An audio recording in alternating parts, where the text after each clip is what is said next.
tunasikia mara nyingi sana wanasema kwamba zamani wamelea watoto 10 kwa pamoja, lakini vijana wa sasa wanashindwa na mtoto mmoja tu.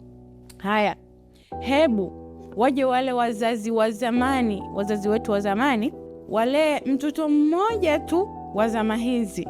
Je, wataweza?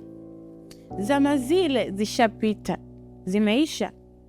Dunia ya sasa sio dunia ya zamani na zama zile tena.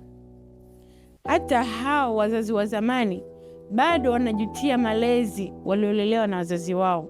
Wazazi wa zamani walitumia nguvu zao zote ili kulea watoto bora zaidi, lakini hawakuwa na maarifa yoyote yale juu ya malezi bora, zaidi ya mambo ambayo walikuwa wakiona kutoka kwa wazazi wao na vizazi vilivyopita kabla yao. Na ndio maana tunaona watu wengi wa zamani wamekuwa na mafanikio. Lakini je, ni mafanikio gani? Ni mafanikio ambayo hata wenyewe hawayafurahii kabisa. Zamani kulikuwa na urahisi zaidi kuliko sasa. Muhimu sio kulea watoto 10, bali muhimu ni kulea mtoto mmoja tu katika malezi bora zaidi.